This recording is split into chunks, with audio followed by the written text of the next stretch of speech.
Welcome to the Unfashionably Late podcast. I'm Rob. Hello, shoppers. I'm Maddie. Let's dedicate this episode to our total TV crushes. You know, Oh, look. the hosts and hostesses with the mostesses, but what is their most kind of appealing factor? So we're going to kind of delve into different categories of television production, talk about some actors and presenters, and see if it's more than just a thirst trap, or is their talent the thing that's attractive? Sidebar, I think it's mostly a thirst trap, but you go on. Yeah, yeah, okay. So, first category is reality TV and game shows. Oh, So, let's start with your favorite. yeah, I've got a first cab off the rank is Nick Lachey. He's straight, doesn't matter, nicest guy on the planet. Probably the only celebrity that I've interviewed that I totally lost the plot. I was like, there's a photo of us together. I'm not going to show it because I look like an idiot. He literally put his hand around me to take the photo, and I melted. Was he married to Jessica Simpson? Yeah, yeah, they did Oh, so I Melbourne. remember that show that they were one of the first Chicken and reality fish. shows, weren't they? Yeah, yeah, yeah. Yeah. I got to work on a company that I used to contract for. We did Britney Spears Stages coffee table book, and we did the I Do Nick and Jessica wedding album. So like I've had like he's such a sweetheart. He's got kids and he's married to Vanessa Lachey, who Vanessa used to be an MTV VJ on TRL, Oh. and that's how they met. And she's awesome as well. But beautiful couple. Nick and Vanessa actually co-host reality shows in the States now, like Love is Blind and all those kind of little marriagey dating shows. So they've done that. He's also been on Charmed. What Um, was he on? Who was he on Charmed? I don't remember. I know I loved Charmed. I think his character was involved with, oh, what's her name? Alyssa Milano. Oh, okay. All Yeah, right. it was in one of the later seasons, and I think possibly after Shannon left. Okay. But I'd have to ask Stephen Papadopoulos about that because he's a massive Charmed fan. But Nick was on maybe a 3 or 4 episode arc. Okay, so not like a Julian McMahon kind of arc, Charmed arc. No, no, no. But like I with think you, honestly, Rob, it's any bitch who's been in a boy band and you're on board, aren't you? well, look, Nick's the biggest one, and I will ask everybody to go and search the Michael Jackson anniversary concert at Madison Square Garden, where Nick and the boys from 98 Degrees did a number with Usher, and I can't remember who else, but what he came out in these tight leather pants and a open fucking shirt, all oiled up, and I just died, Of course you absolutely did. died. But moving on from Nick, Dr. Christian Jessen, who was embarrassing bodies. Do you remember him? No, I don't. I saw this on the show notes and I've got no idea who it was. Tell me. He's a handsome, squared-jawed, blonde-haired doctor, and So he Dr. has Chris Brown, basically, a yeah, non-Australian version of Chris Brown. yes, Okay, right now I've got you. Yeah. yeah, yeah, yeah. So he's pretty great. From that, I always liked Antoni Porowski from Queer Eye, the Oh, that's a thirst group. trap if ever there was one. Her Instagram is Yeah. total thirst traps. But the show's finished now, so they've got to make money somehow. Well, yeah, wasn't there was scandal too? I have heard stuff, but I can't tell you off the top of my Karamo head. refused to either film or do a press appearance with them because he felt unsafe, had to prioritize his own psychological safety, I believe. So there was a bit of drama there. Okay. Wow. But Anthony's always appearing in that, like, because I get the Queerty newsletter that comes Yeah. through like 3 or 4 times a week. There's always pictures of him on Instagram, like his Instagram thirst Yeah. traps on I on that. must admit, his cookbook is fantastic. Oh, So because that's why you like him, because of his cooking ability. That's yummy, why we yummy. love Mateo Lane as well. The way she makes the pasta. Oh, talk about Mateo Lane. Like, I know we're not talking comedians, but his show in Brisbane was just phenomenal. Mm. And I'm going to go and see his support act in a few weeks. She's actually now doing her off tour because she was so popular off the back of his. Fabulous. Now, do you remember when Mateo first hit the scene in, was doing a podcast with a lesbian comedian called Emma Willman, and it was called, was it Inside the Closet? I don't Was know. the podcast, and that was where I first got introduced to Mateo. Okay. Well, Yeah, he's now part of Bob the Drag Queen's posse. yeah, yeah. Well, they're Yeah, besties, they're friends. and he's now doing a podcast with his best friend Nick. Oh, Um, Nick is Nick is a hilarious. scream. Yeah, Yeah, love yeah, him. Love him. Okay, well, yeah. back onto Anyway, telly. back on the script. Gonna jump across to actors. Now, obviously, Jonathan Groff is top of the pile for his appearances in Looking. Yes.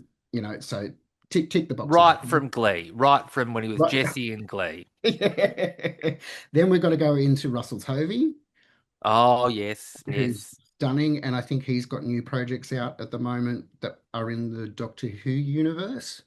Yeah, so I believe he pretty much does anything that Russell T Davies writes at the Yeah. moment. Yeah. Oh, look, I think I don't know why people were so hard on the last uh series of Doctor Who. I think it's because they partnered up with Disney and then all the fanboys went, "Ooh, why do you need Disney? It's all commercialized and blah blah blah." I'm like, "Oh, shut up. It's still good." Was still good. I mean, Yeah. I don't think, especially when Russell T Davies took it back over, which he did for the last season. Yeah. And I believe there's a Christmas special coming out this year.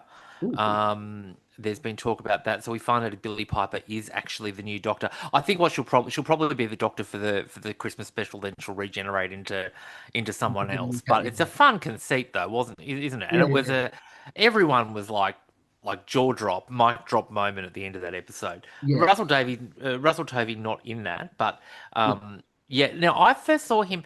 Was he in a show called Quantico? Ooh, One of those spy. I think so, yeah. Yeah, I think that's Yeah. where I Look, first saw him. correct us in the comments if you know better. But I think I remember seeing that on his IMDb.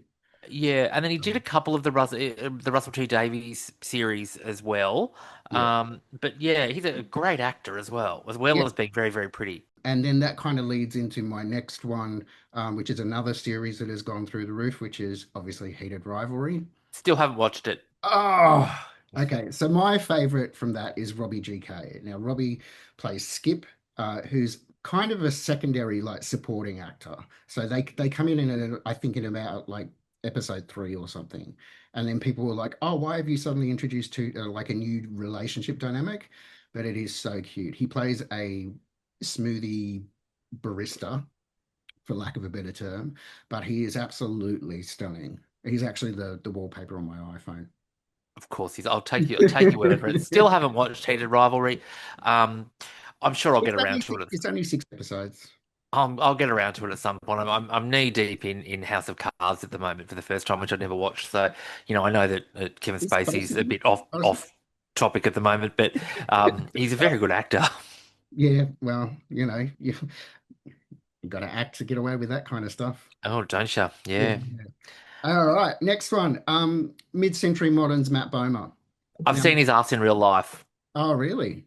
Yeah, when I was in New York, Was this the Paddy Lapone scenario?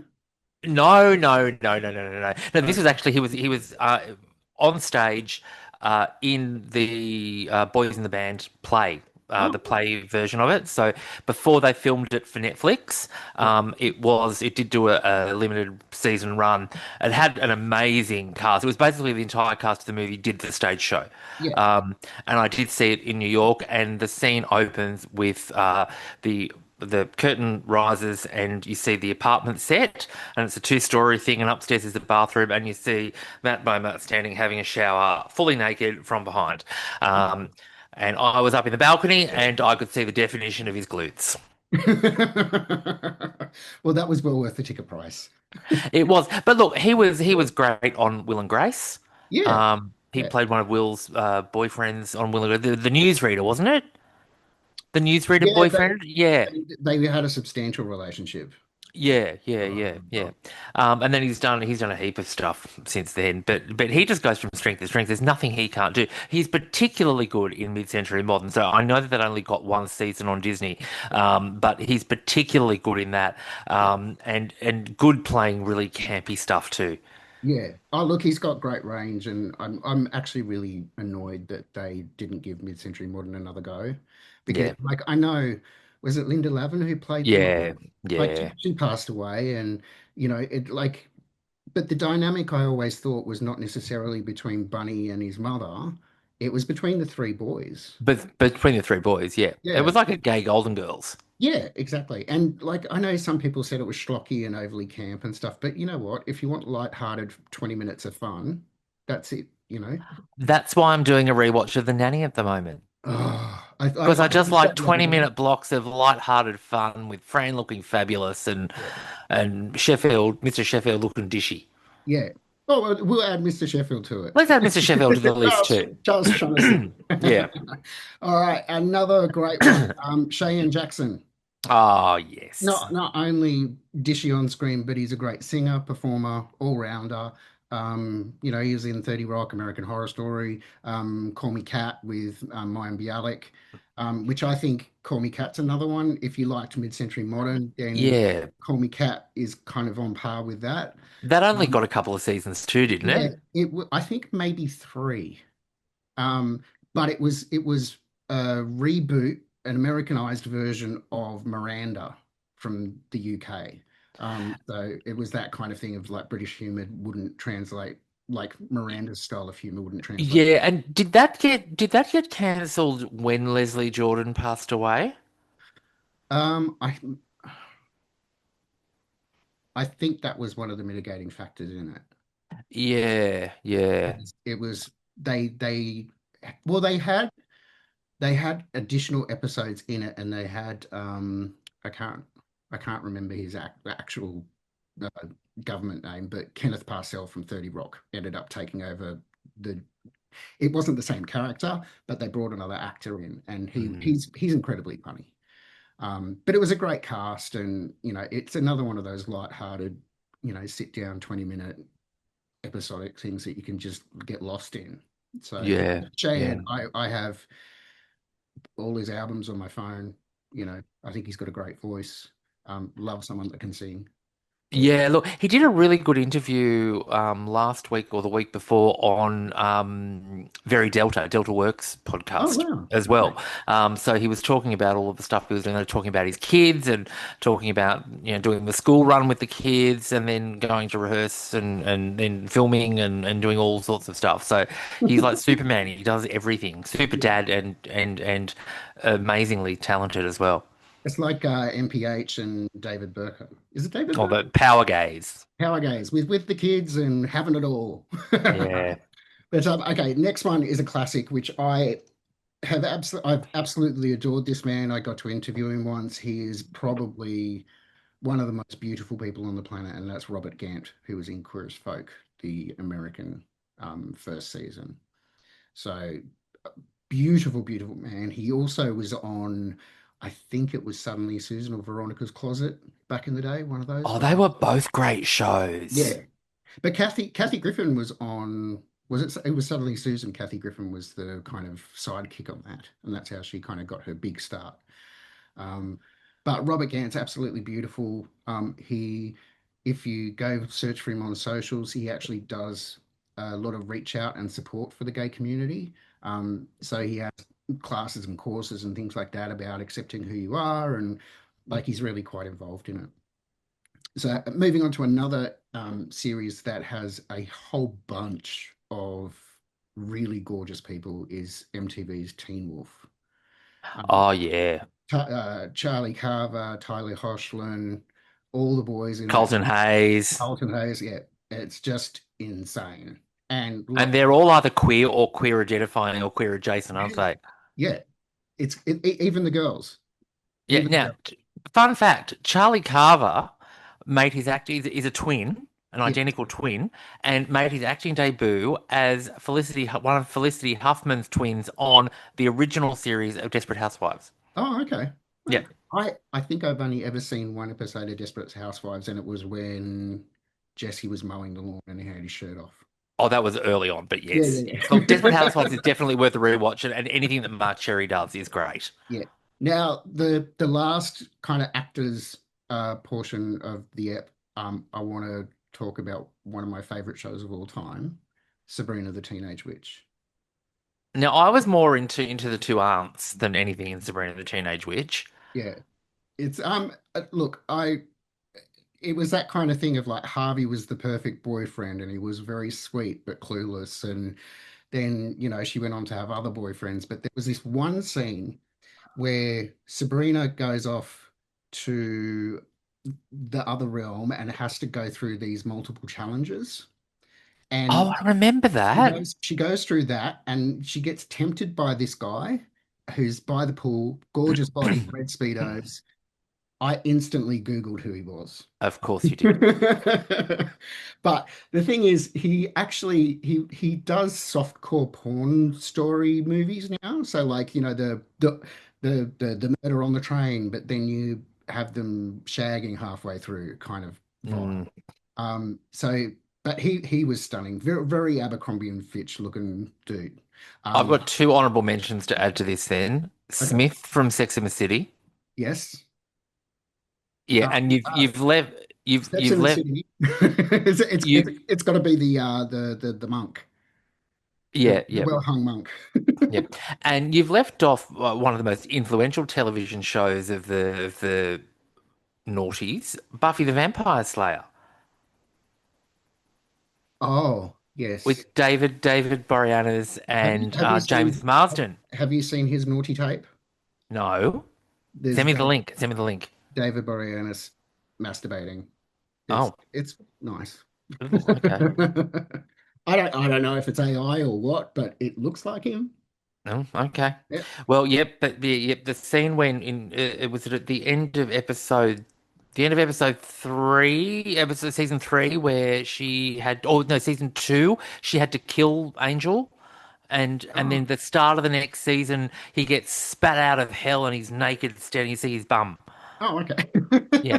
And then there was all You know sorts of when what? it got all sexy with Spike in the last couple of seasons as well. That was, yeah, like you Yeah. want that sort of Billy Idol, peroxide blonde British bad boy rocker kind of vibe.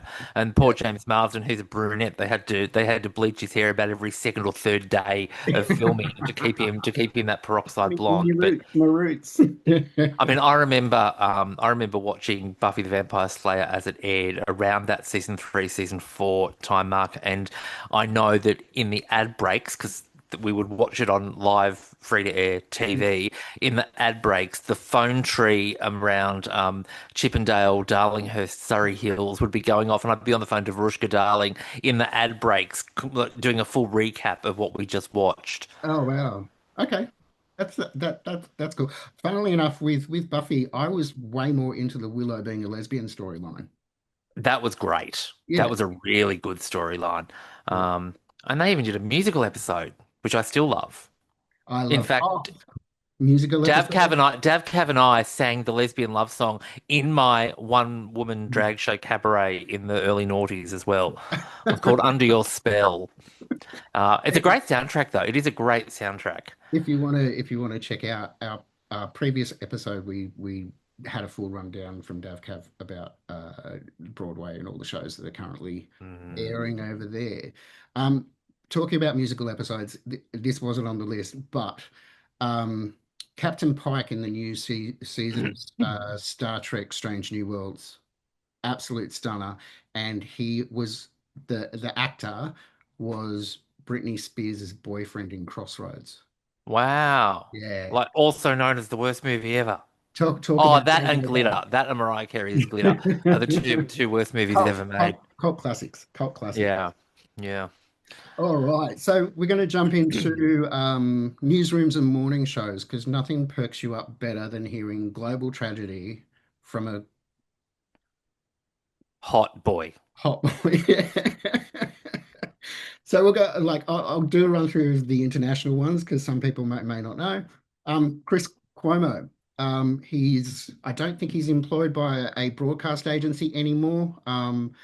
He's now like funnily enough, a lot of well, he's actually the brother of the ex New York mayor, Oh, um, okay. Andrew Cuomo's Andrew Cuomo's brother-in-law. brother. Right. He's really good looking. He obviously goes to the gym a lot, all that kind of stuff, but he's really intelligent. Don't necessarily know what his politics are, and I don't care. Hot and brainy. Yeah, hot and brainy. A Uh, lethal combination. then Van Jones, who is a gorgeous African American man that has his eyes just pierce you with information. It's Mm. insane. I could watch him forever. Ari Melber is I think, cable presenter. He's very good looking, kind of more a typical journalist rather than a model turned journalist, but he's stunning. Then there's obviously Anderson Cooper, but look, I think he's a silver fox, but after what he did to Kathy Griffin, he can get stuffed. Yeah, you're really mad. You're still really mad at Anderson Cooper Yeah, I am. And and Andy, Andy Cohen yeah. because of that, aren't you? Oh, absolutely. Look, if Kathy forgives him, that's fine. And I'm not involved in the situation, but I think it was really terrible about what they did, especially considering both of them just came across as opportunists out of it, rather than supporting a friend and all that kind of stuff. And I know it was really tough because it was, Yeah, do you want to just do a recap for the listeners about what happened there? yeah. Well, Kathy did a photo shoot, holding a rubber mask covered in tomato sauce of the orange clown in the White House. And she basically had her life destroyed over it, and all of the people that she thought, like, her and Anderson were thick as thieves. Maybe not so much with Andy, because I think they possibly had a falling out over My Life on the D List. You can see me on episode, I think, season 3, episode 4. Fly the Gay Friendly Gay Skies. I'm on that. So they had a big falling out. Kathy got death threats, got on the no-fly list. Her career was in the toilet. All of it, like, she was supposed to be touring. She got a CNN New Year's Eve cancelled. She did that with Anderson.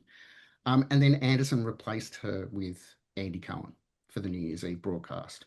So it was just one kind of dig after another. And that's what I find is unforgivable. And it was for someone who is a journalist and is supposed to be fair and balanced.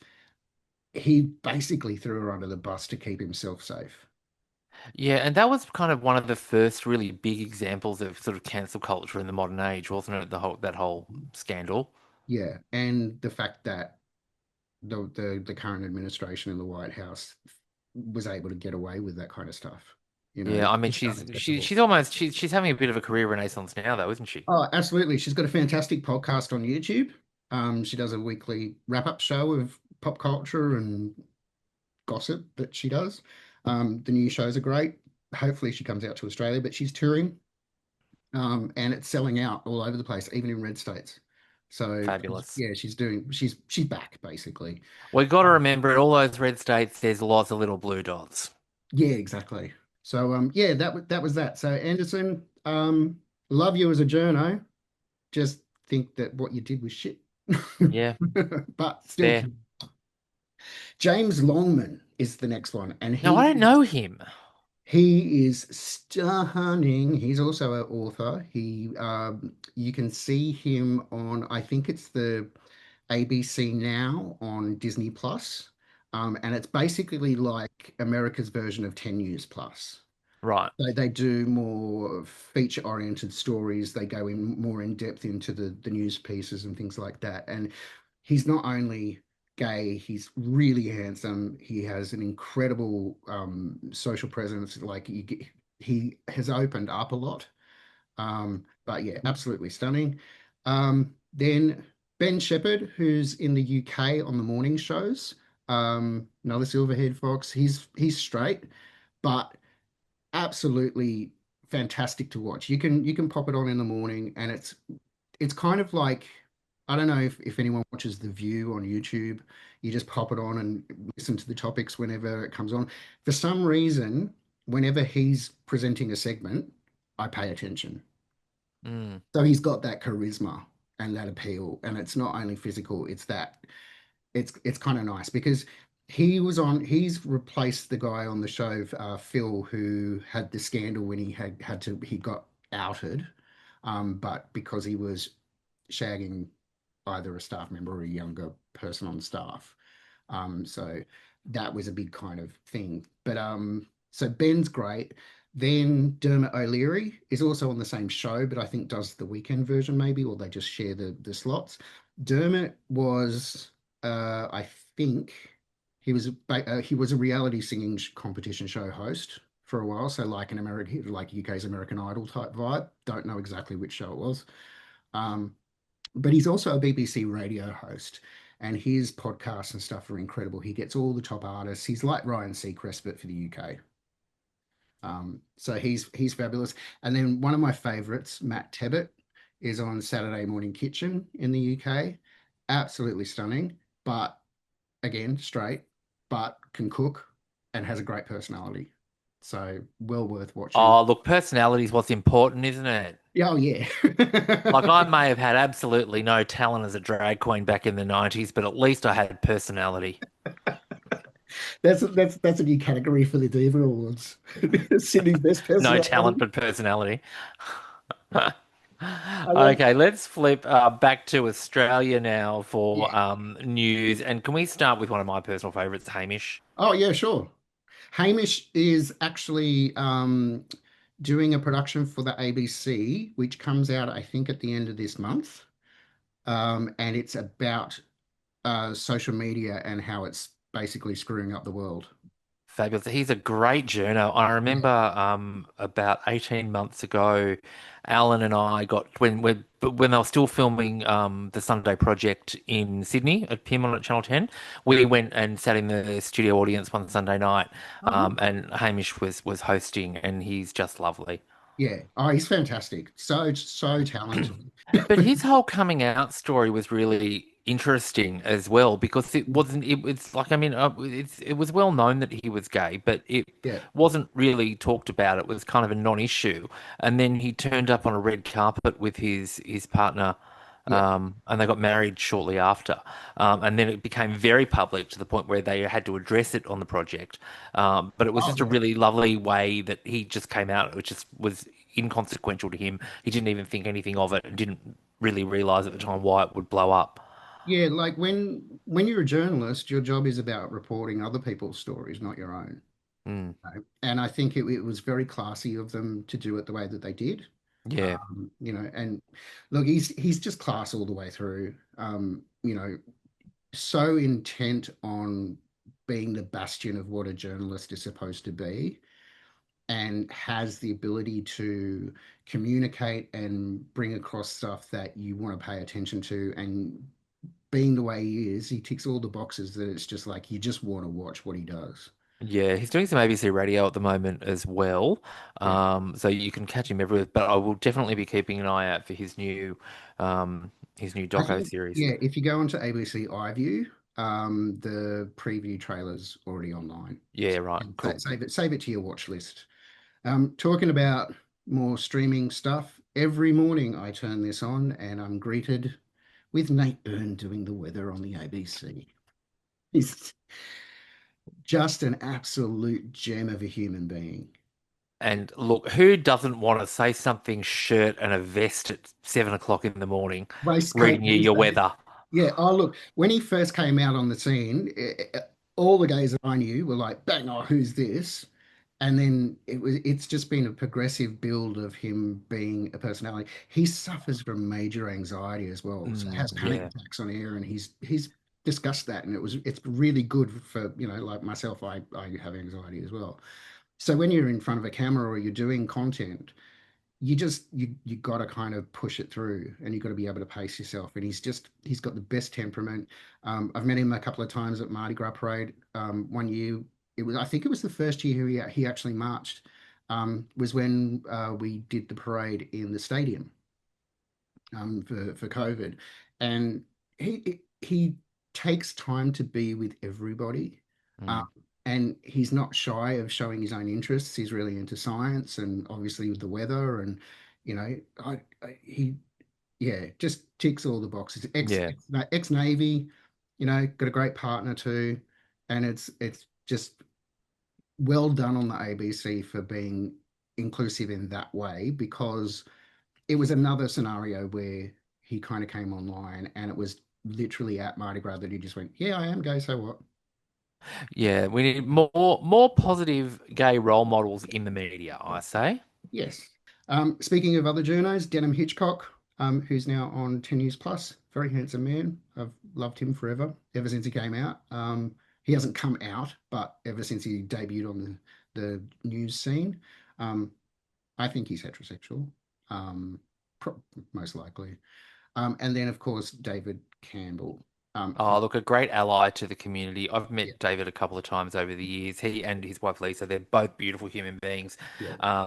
I first saw David when he was probably about 20 or 21, in a loincloth in a play downstairs at the Stables Theatre in the Cross called Only Heaven Knows, which was a gay musical playing the twink lover kind of character. There's recordings of the soundtrack available out there, and it's an amazing play about gay life in King's Cross around the time of the Second World War. And David made it. I think that might have even been his theatrical debut before he went on to do Les Mis and then all of the other stuff that he did. An amazingly talented person, but loved seeing him on the morning show. And look, since he took over Carol's by Candlelight, number one fan. Now, I Yeah, hate Carl. I yeah, can't stand him. Hate Carl Stefanovic. Love it that David does Carols by Candlelight now on Christmas Eve on Channel 9. yes. Well, any ending with Christmas, that's on brand for us. We forgot two, though. We forgot the two most important ones. Who? Breakfast TV, Channel 7, Sunrise, Wake Up with Shervo. Ah, yeah, see, Matt Shervington, former Olympian, Australian Olympian. The footage of him in slow-mo doing his running event at the Sydney Olympics is the stuff of legend.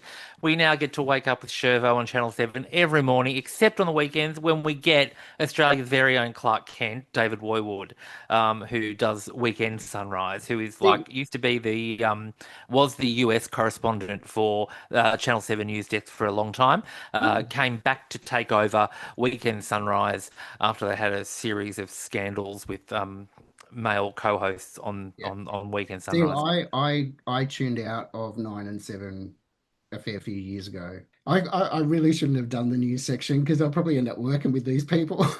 Yeah, I know. Then it's all going to come out. This is going to be awkward in the tea room. Yeah, so oh, I remember when no, I don't think our tens of viewers are going to enjoy it, and that's all I care about. Exactly. All right, we'll see you next time. See you next time. Bye. The Unfashionably Late podcast is produced by Rob Manser and Damian Barrett. You can join us on our socials or visit our website at unfashionablylatepodcast.com.